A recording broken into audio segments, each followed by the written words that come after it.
Hi friends, welcome to my channel. ఇక దర్శన్ అయితే చాలా కోపంగా ఉన్నప్పుడు ఇలా అంటూ ఉంటాడు కోపంలో. అయినా మా అమ్మ కష్టపడి ఈ స్థాయికి తీసుకుని వచ్చింది. ఒకప్పుడు మా అమ్మ ఇది నా కుటుంబం, నా ఆస్తి అనుకుని ఉంటే ఇక్కడ మా కుటుంబం మాత్రమే ఉండేది, మీ కుటుంబం కాదు అని అయితే దర్శన్ అంటాడు. ఇక ఆ మాటలకి ఒక్కసారిగా లీలావతి కుటుంబం అంతా షాకింగ్గా చూస్తూ, అంటే మేము నీ కింద పనివాళ్ళం అంతే కదా, ఇన్నాళ్ళు ఇది మా కుటుంబం, మా పెద్దమ్మ, మా రాజ్కోటి సిల్క్స్ అని అనుకున్నాం, అంటే రాజ్కోటి సిల్క్స్ మీదే, మేము మీ కింద పనిచేసే పని వాళ్ళం అన్నమాట. బాగా బుద్ధొచ్చింది దర్శన్ అని రోహిత్ అంటూ ఉంటాడు.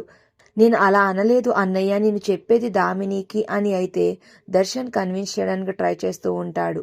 అవును, మేం పని వాళ్ళమే అని రోహిత్ అయితే దర్శన్ వేసుకున్న కాలి చెప్పు తీసుకుని, నీ చెప్పుతో కొట్టుకుంటేనే మాకు బుద్ధి వస్తుంది అని ఆ చెప్పుతో దవడల మీద ఒళ్ళంతా అయితే కొట్టుకుంటూ బాధపడుతూ ఉంటాడు రోహిత్. ఇక అది చూసి లీలావతి, కోటేశ్వరరావు, ఆనంద, ప్రీతి అందరూ కూడా ఆపడానికి ట్రై చేస్తూ ఉన్నా సరే రోహిత్ అస్సలు ఆపకుండా పశ్చాత్తాపంతో అలా కొట్టుకుంటూ ఉంటే కోటేశ్వరరావు, లీలావతి అయితే చాలా బాధగా ఏడుస్తూ శిలా విగ్రహాల్లాగా అలా నుంచుని ఉండిపోతారు.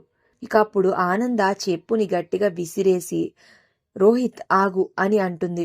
ఇక లీలావతి అయితే ఇలా మాట్లాడుతూ ఉంటుంది. ఏది ఏమైనా కోపంలో ఉన్నప్పుడే మనసులో మాట బయటకు వస్తుంది. ఇక నుంచి మీ దారి మీది, మా దారి మాది అని లీలావతి, రోహిత్, ఇక కోటేశ్వరరావు వీళ్ళ ముగ్గురు వాళ్ళ చేతులు పట్టుకుని ఒకరి చేయి ఒకరు ఇక వాళ్ళ రూమ్లోకి అయితే వెళ్ళిపోతూ ఉంటారు.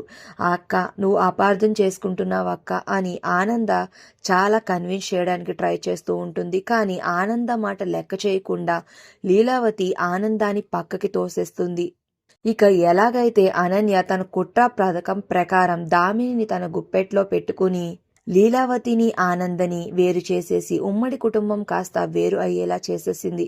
మరి తను అనుకున్న పథకం ప్రకారం లీలావతి వాళ్ళని ఇంటి నుంచి వెళ్ళిపోయేలా చేసి ఉమ్మడి కుటుంబాన్ని శాశ్వతంగా విడగొడుతుందా లేదా అనేది నెక్స్ట్ రివ్యూలో తెలుసుకుందాం. వీడియో నచ్చితే ప్లీజ్ సబ్స్క్రైబ్.